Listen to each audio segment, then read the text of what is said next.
আগের দিন যে বলেছিলাম একটু ওই বাড়িতে গিয়েছিলাম, ওই বাড়ির ঘরবাড়িগুলো একদমই ওলটপালট হয়ে গিয়েছিল। তো সেগুলো ক্লিন করতে গিয়েছিলাম। তো সেগুলোকে ক্লিন করে এসে আমি যখন আমার রুমের কাজবাজ শুরু করেছিলাম তখন কিন্তু প্রায় অনেকটাই সময় লেগেছিল, মানে সেই দিনটা আমার অনেকটাই দেরি হয়েছিল।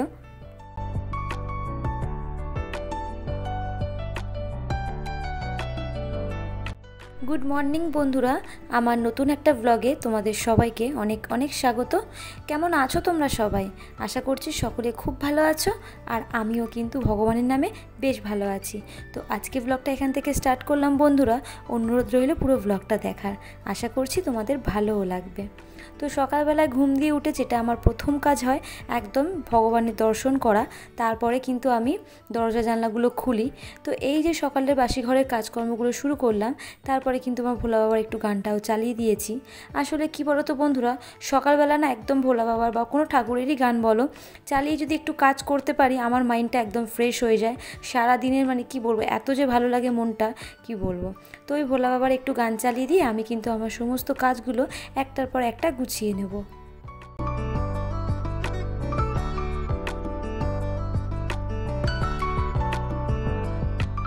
সকাল 7টা না বাজতে বাজতে এত গরম পড়ে, মানে কি বলবো, একটু যে পাখাটা অফ করব সেটাও করতে পারি না। মানে যে পরিমাণে গরমটা পড়ে সকাল 7টা থেকে শুরু করে, তারপর সারাদিন সারা রাত তো রয়েইছে।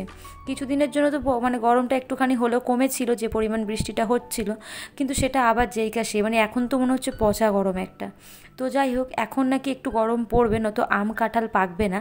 ওই যে বলে না জামাই ষষ্ঠী আসছে, আম জাম কাঁঠাল তো পাকবে, তাই না? তো সেই জন্য মানে কথায় কথায় যেটা আর কি বলা হয়। তো যাই হোক, তো এত গরম মানে পুরো পচা গরম। সকাল থেকেই সেই পাখা যে চলতে থাকে একদম লাগাতার চলতেই থাকে, একটু যে অফ করবো সেটা পারিই না। তো যাই হোক, এদিকে বিছানাটা গুছিয়ে নিয়েছি, নিয়ে এই যে ডয়েরটা মানে জবে থেকে আমি কিনেছি,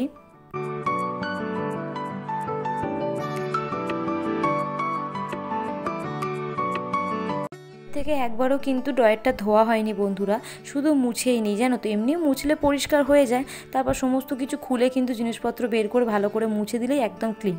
তো যাই হোক, এই যে এখন ঘরবাড়িগুলোকে ঝাঁট দিয়ে নিচ্ছি।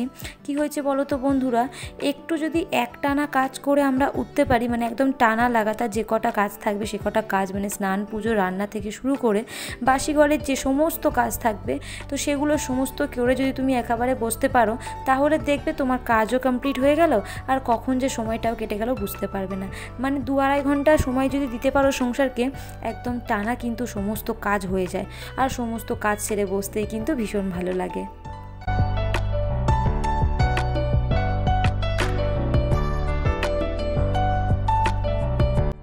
ওই যদি কাজগুলোকে রেখে ঢেকে বসে এদিক ওদিক আড্ডা দিয়ে তারপরে যদি কাজগুলোকে করি, তাহলে দেখবে বন্ধুরা কখন 12টা কখন 1টা বেজে যাচ্ছে বুঝতেও পারবে না। যেমনটা আমার ওই বাড়িতে হতো, মানে দোকান সামলিয়ে আমাকে যেহেতু সমস্ত কাজগুলোকে করতে হতো, তো বিকেল 4টে না বাজলে কিন্তু খাওয়াটাও আমাদের হতো না। তো যাই হোক, এখন কিন্তু এখানে সেরকমটা নয়। এখানে আমি সকালে উঠে আগে সমস্ত বাসি ঘরের কাজ কমপ্লিট করি, তারপর সাথে সাথে স্নান পুজো রান্নাঘরটা পরিষ্কার করা সমস্ত কিন্তু গুছিয়ে তারপরে আমি একেবারের জন্য ফ্রি হই, আর তারপরে বসে যাই আমার পছন্দের কাজটা করতে, মানে এডিটিং করতে আর কি।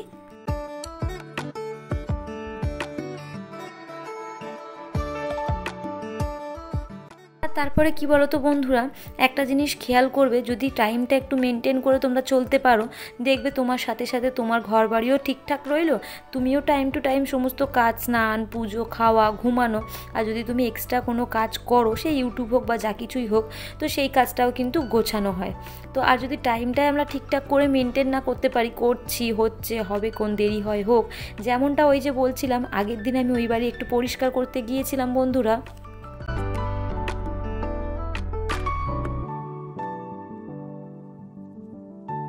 তো দেখলাম চারিদিক এত এত ধুলো ময়লা পড়েছে, মানে একদম মোটা হয়ে লেয়ার পড়ে গেছে ধুলোর।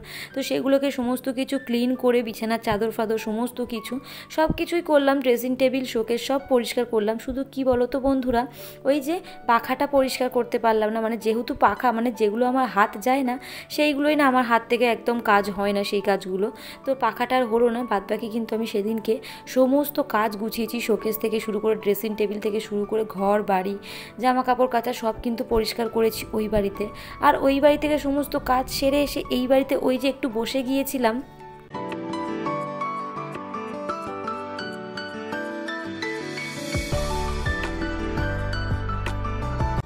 যে ফোনটা ঘাঁটতে বসে গিয়েছিলাম, ব্যাস সমস্ত কাজের আমার একদম উলটপালট হয়ে গিয়েছিল। তো যাই হোক সেই 2টো 2:30 বেজে গিয়েছিল। তো যাই হোক বন্ধুরা, এইদিকে দেখো সকালের টিফিনটা এখন করব। আর আমি কিন্তু আগেও বলেছি, যখনই ও বাড়িতে থাকে আমার কিন্তু সমস্ত কাজ একটু ওলটপালটই হয়। যেমন আজকের এই উষ্ণ গরম জলটা আমার সকালে খাওয়া হলো না। আমি কিন্তু সকালে একটু উষ্ণ গরম জল খাই, বসে অনেকক্ষণ রেস্ট নিই। তো তারপরে কিন্তু কাজবাজ করি, তারপর স্নান পুজো করে তারপরে কিন্তু আমি খাই। কিন্তু ও থাকলে আবার অনেক সময় আমার ভুলের কারণেই দেরি হয়, কিন্তু বেশিরভাগটা ও থাকলেই আমার অসুবিধা হয়।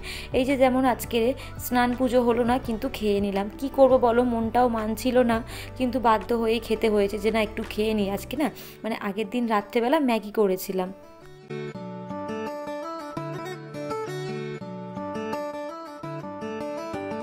যাই হোক, যেমনটা অনেক সময় আমরা চাউমিন, ম্যাগি, রাতে রোল, মুড়ি, চানাচুর এগুলো খেয়ে নিলে আমাদের পেটটা ভরে যায়, তো সেই জন্য একটু রান্নাবান্না করি না। তো কালকে ম্যাগি করেছিলাম, রাতেরবেলা খেয়ে শুয়ে পড়েছি। কিন্তু কী বলো তো বন্ধুরা, মাঝরাতে না বেশ ভালো জোরে খিদে পেয়েছিল। ও আমাকে বললো যে আমারও না পেটটা রাতে ঠিকঠাক ভরেনি। তো যাই হোক, সেই জন্য না আমাদের দুজনেরই খুব জোর খিদেও পেয়েছিল।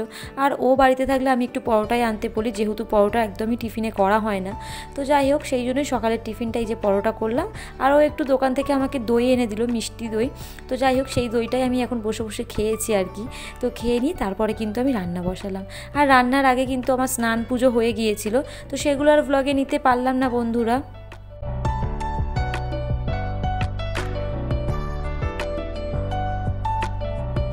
আর এখন ভাজবো এই যে কমলি শাক।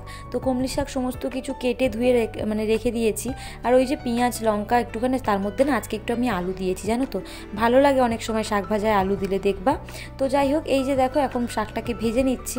আর আগে থেকে কিন্তু একটু আলু ভেজে রেখেছি। আর মাংসের মধ্যে মানে আজকে চিকেন হবে একটুখানি, যেহেতু সানডে। তো যাই হোক, সেই চিকেনটাকে ভালো করে একদম সমস্ত জিনিসপত্র দিয়ে, মশলা টশলা দিয়ে সব দিয়ে ভালো করে মাখিয়ে রেখেছি। তাহলে সময়টাও বেশি যায় না, আর বেশ ভালো হয়, জানো তো বন্ধুরা। তো এই যে এদিকে শাক ভাজাটা হয়ে গেছে। আর এখন ওই যে গোটা গরম মশলাটা ভেজে তুলে নিয়ে, আর এই যে পেঁয়াজটা দিয়েছি, এটা কিন্তু একটু হালকা বাটা টাইপের রয়েছে পেঁয়াজটা, আর একটুখানি বাদামি কালার এসেছে। তারপরে কিন্তু এই মাংসগুলোকে দিয়ে দিলাম।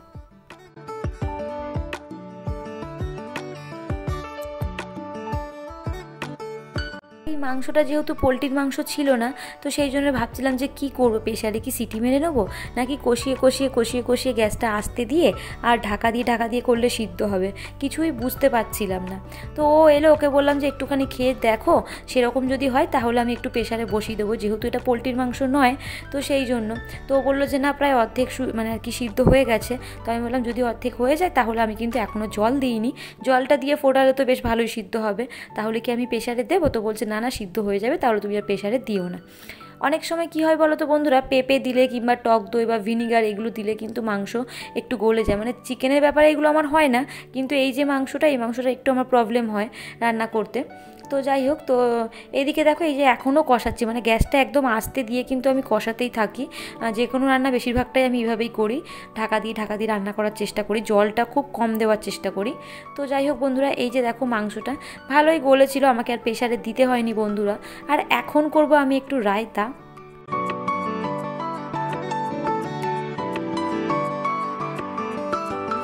বেশিরভাগ রায়তাটাই কিন্তু আমি শসাটা ভালো করে ঘষে নিয়ে তার জলটা বের করে নিই, তারপরে কিন্তু আমি রায়তা করি। কিন্তু আজকে শসাটাকে আমি একদম ছোটো ছোটো করে কেটে নিয়েছি, একটু অন্যরকমভাবে করছি, যে সবসময় একই স্টাইলে ভালো লাগে না। তো যাই হোক বন্ধুরা, আজকে বেশি ব্লগটা বাড়াবো না, এই পর্যন্তই। তোমাদের কেমন লাগলো অবশ্যই কমেন্টে জানিও। দেখা হচ্ছে নতুন একটা ব্লগে বিকেল 5টার সময়। অবশ্যই ততক্ষণ তোমরা আমার পরিবারের পাশে থেকো, আর তোমরা ভালো থেকো। তো চলো, টাটা।